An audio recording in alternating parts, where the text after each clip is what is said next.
Yeah, come on. My name is Han Solo. Yeah.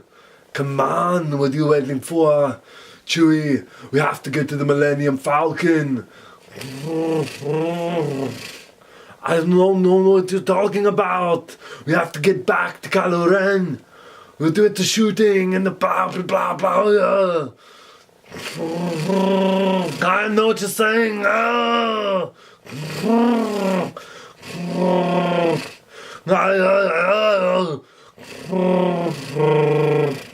I am Han Solo in the new movie. I don't know if you've seen the trailer, but I have no shirt on. I'm wearing only my vest. And I have this lady princess. She's trying to get out to my business. It's crazy. So I have to hold her back. I'm like, no, you cannot enter my Millennium Falcon without the proper credentials. It's a safe area for me and my Wookiee friend, Chewbacca. Yeah, that's right, Chewie. We are trying to say to her she doesn't have proper credentials. You need an ID package, maybe a backstage lanyard or something. Come on. My name is Han Solo.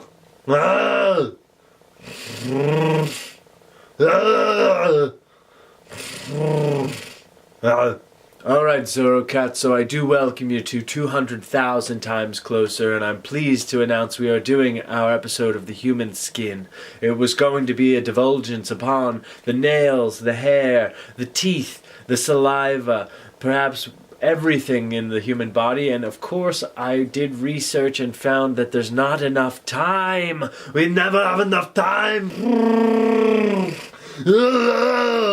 We are going to begin. So, we have our scopes ready.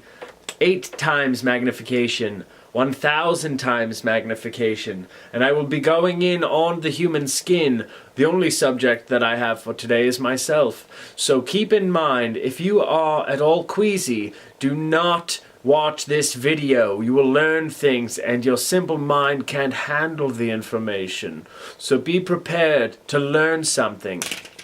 We begin now. So we have the human's hand. We go in and we see it's quite dry.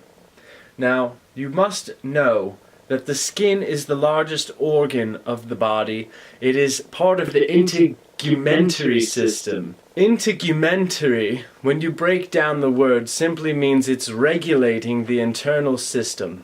It makes augmentations to the internal system as needed.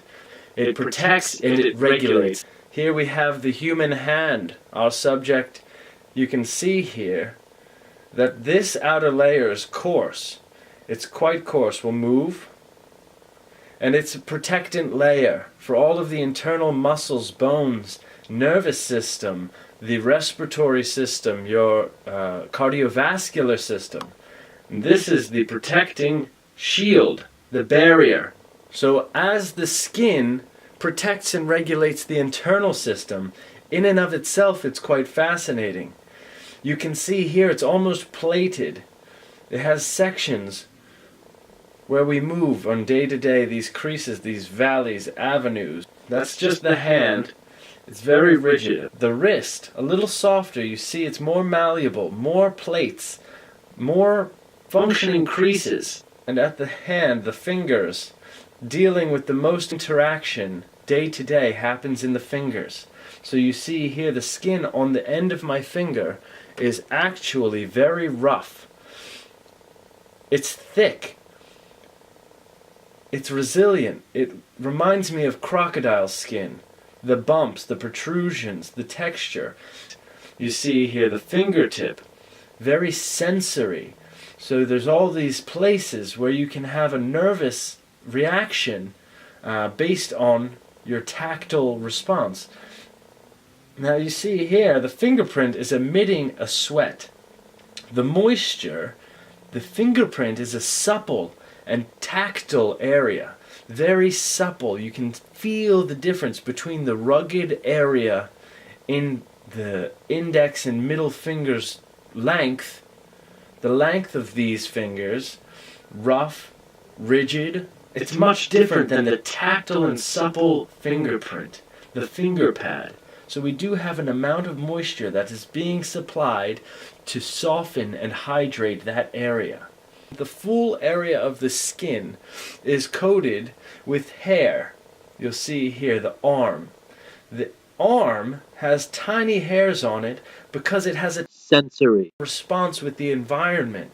It can sense any kind of vibration, any touch pressure, and it prevents injury, of course, much like a cat's whiskers. These hairs are attached at their follicle with a nerve ending, and the nerve ending sends responses to your brain to let you know you're making contact.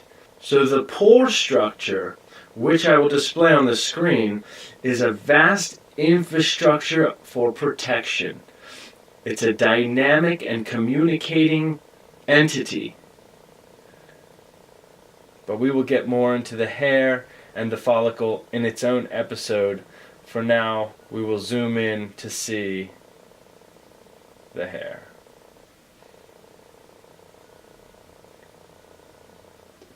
And the base. Where you don't have these, what are called terminal hairs, these thick pigmented hairs, you're going to have what are called vellus hairs, for instance. If we come to the earlobe, there's the vellus hairs. Okay, so what you have here are vellus hairs on the earlobe, soft areas. Where you have delicate areas, you have delicate hair. The vellus hairs are going to give you more of an idea of light transactions, whether it's the wind, whether it's a whisper, a feeling, a spider sense. These vellus hairs are communicating in their own way to the body that these delicate areas may be in danger, or that there's something being communicated that should be paid attention to. And that's just fitting that it's on your ear there, in that sense. So we'll go here to the face, my cheek. This here, you'll see brown spots. You'll see the lines, the grooves, are part of the plating that makes up fine fluid movement. So with all of the expressions that the human face makes, it will contract, it will expand, and with that comes grooves, and these wrinkles that we see eventually are because of exercised movement. Now, I have shaved today, I've washed my face with soap and water, and here you can see I have light brown spots. Now, the light brown spots, we're going to talk about skin care and how to, if you'd like to reduce them. Now you can see here, with a fresh shaven face, I have found a hair follicle. The hair follicle that you see there is chopped short, but I will get in close for you. Alright, so you have a good amount of these here. You can see that even after you shave, they are still there and protruding from the skin ever so slightly. Varying widths, of course, and I want to just put a picture up to give you an idea of what the center of that hair looks like. Even though it's not our hair episode, it's just good to keep in mind for the future.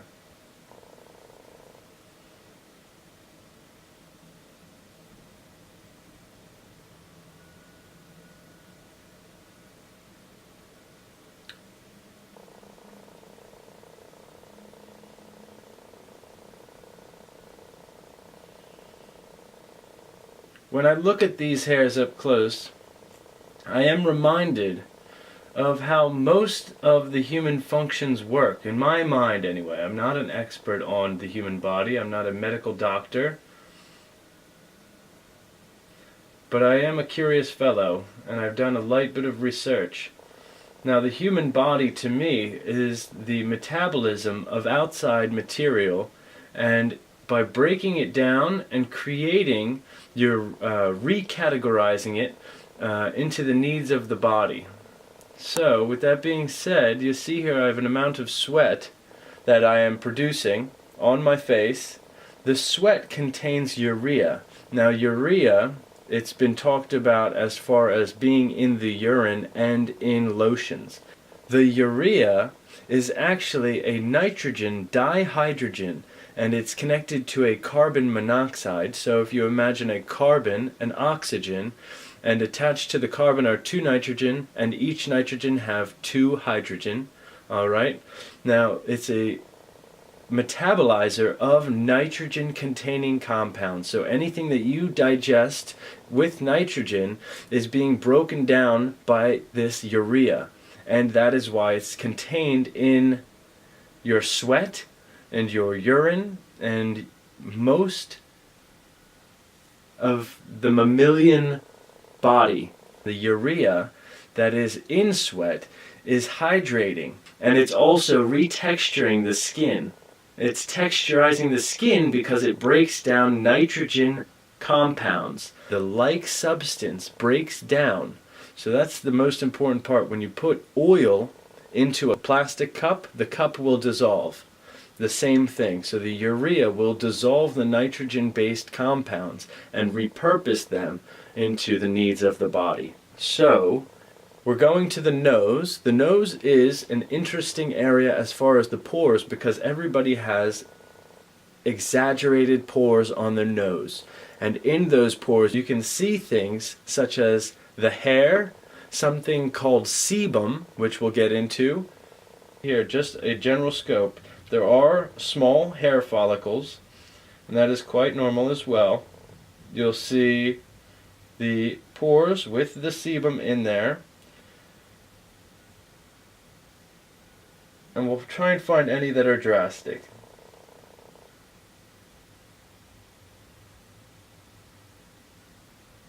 Okay, so that is 1,000 times magnified. One pore, one potential follicle, and the sebum that protects that area. Okay, now moving over here, you see smaller, more of the same. And there's the follicle, the sebum, and of course we're producing sweat. The sebum in that pore is preventing any kind of outside material from entering my body. So the sebum is produced to protect the hair follicle and the dermis. Here you have another amount of sebum. This is very healthy, actually.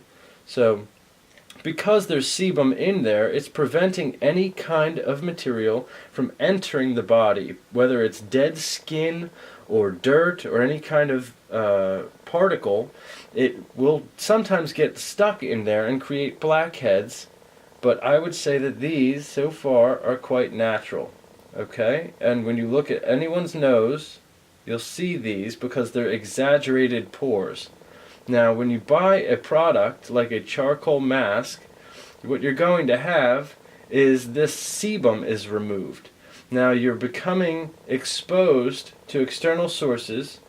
You have the potential of dehydrating the area, and in doing so, not releasing the toxins properly through your pores, and then it could become clogged far worse. So that is my little bit on that section. So you see,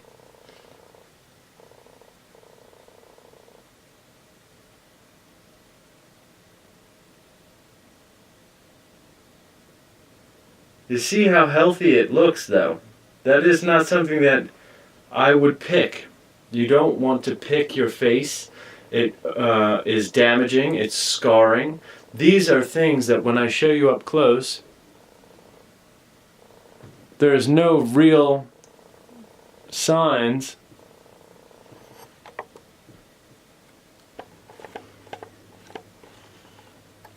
so when I show you up close, there are no signs or symptoms of those pores, and it's actually very smooth. Now you see over here it's a bit rougher because of the dry season, but the nose is actually very smooth.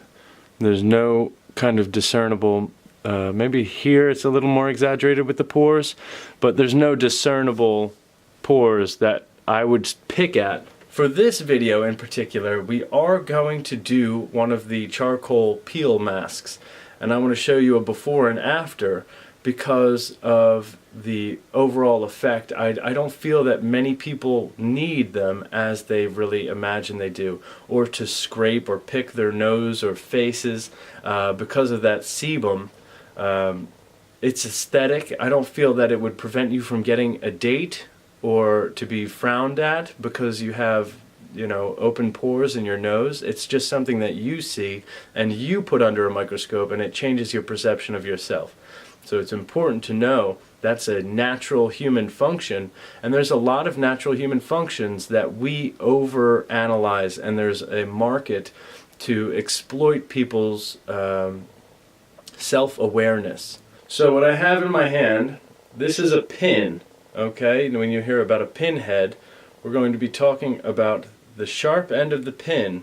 I'm not going to put this into my face. I just want to give you a reference for the size of one of these pores and the sebum that I'm looking at in the microscope. So we have here a pin, if you could see that, and we're going in. I want to find the tool, of course, here in the microscope. So the head of the pin is twice as wide as one of these pores,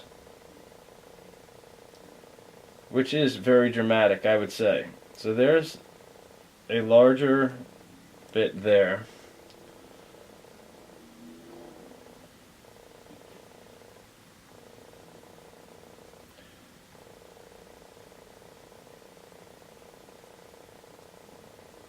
The pin eclipses that totally. This is so small. So now what I want to do is I'm going to go and put on the peel, and we're going to see it again without. I'm removing, of course, that sebum and that layer to give you an idea of what it was beforehand and what it would be after. Although it's really just exposing yourself to dehydration, you're exposing yourself to impurities entering the pore and therefore creating a larger issue. So we'll get back to you in just a moment.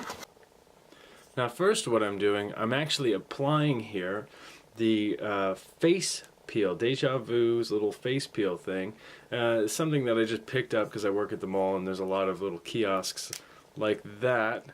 So this is supposed to remove dead skin, and you just put a little bit here. You'll see what it does is it breaks under that layer, and you'll start seeing,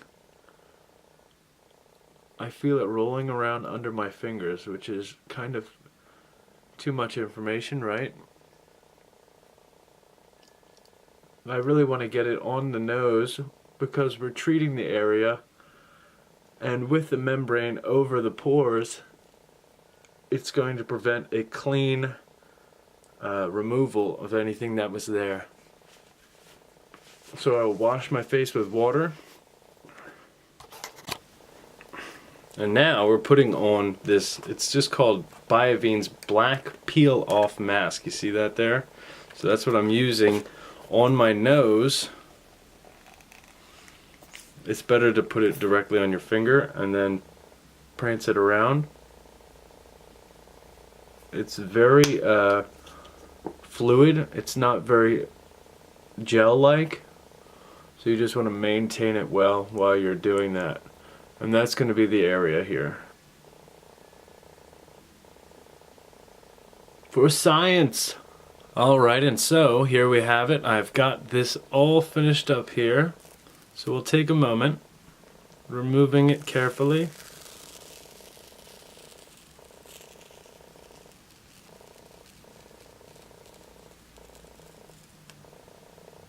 And now we'll go to the microscope.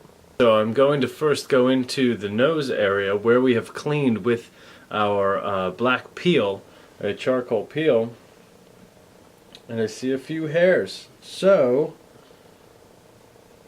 what if oh yes, look at all the hairs here. What I imagine has happened now, because we have removed the membrane, a layer of the sebum here. That one was intact. See, there's a membrane on top of that. But I'm imagining that these hairs that were once embedded are now free outside. Look at that. See, this one here. A prime example. So, ladies, gentlemen, if you don't want to mess with it, now I have these hairs. Of course they're invisible to the naked eye, but it's, I would say, better to have a sebum plug than a hairy nose like an old man. And there's some of the charcoal peel remnants. There's some on the hair here.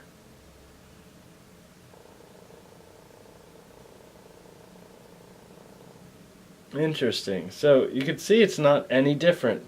I'm looking to find one that was like totally opened up, if it exists, but they all seem to be covered over.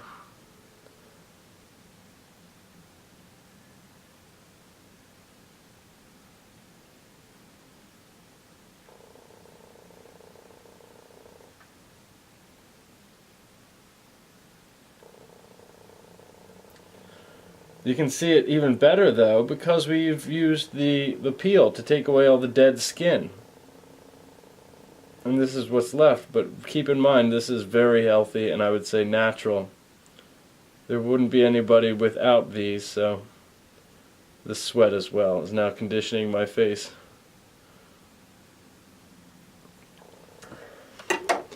Just to verify up close here, I would say clean, smooth, without any kind of mark. But at 1,000 times, it's significantly different. Just be careful and do not pick. Regardless of what you see on your skin, you don't want to pick. I want to deal right away with healthy skincare method, and that would be aloe vera, which would nourish and condition the skin. You're going to want to use either lemon juice if you have spots, or buttermilk, which has lemon juice in it. And what it does with the lactic acid, it's going to help take away any dry skin, and the lemon juice is going to help to lighten spots. So if you want to make buttermilk at home, it's equal parts heavy fat milk, whether it's whole milk, 2%, what have you. I would recommend whole milk and lemon juice in equal parts. And the milk will curdle. It's nothing that you're going to digest, don't worry about it, but you let it sit and curdle, and you just apply that with a cotton ball, and that's a natural exfoliant. The lactic acid will take away dry skin. You gently remove dry skin and you moisturize with aloe vera. Anything with aloe is it's going to nourish and condition the skin, and just don't pick and don't irritate your skin, because it's a protecting layer and it's regulating your body. It's naturally releasing impurities, so you don't want to have any kind of harsh chemicals or scrubbing, any kind of abrasive materials most of the time. So the aloe vera also promotes hair growth as well. Horseradish will open up the pores. So if you're interested in using soap and water, you can have horseradish or something similar open up your pores, and then use soap and water. That antibacterial element is going to cleanse you, but it's not going to damage you. That's the best advice that I could give. Now we're going to go in on the peel itself and see what was removed. Enhance. So there we have hair. That white is some of the sebum. The overall, I don't see anything that looks unhealthy on here.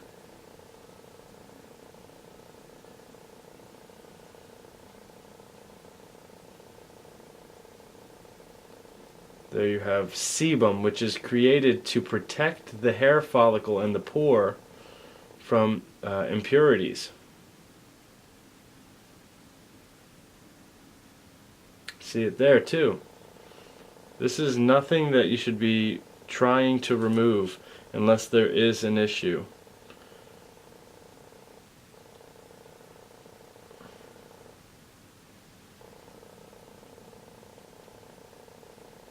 So you get the idea there.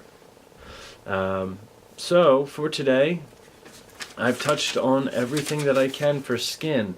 I do think that with the human body you're going to have more segmented videos, and I am taking it very seriously because I feel people look at themselves, and especially under a microscope, it's damaging. But it's important to me that you see your skin as a home, and that you take good care of it, and that it's something that you enjoy. With that, I bid you adieu. Of course, I thank you for joining us today. Be sure to like, share, and subscribe. I look forward to the next 200,000 times closer, where we work on hair and nails, which is actually protein and protein filament. So for now we depart, but as always, my best to you. If you thought this video was magnificent, then be sure to click the like button. You can always share. Be sure to subscribe by clicking the icon in the credits. And as always, my best to you.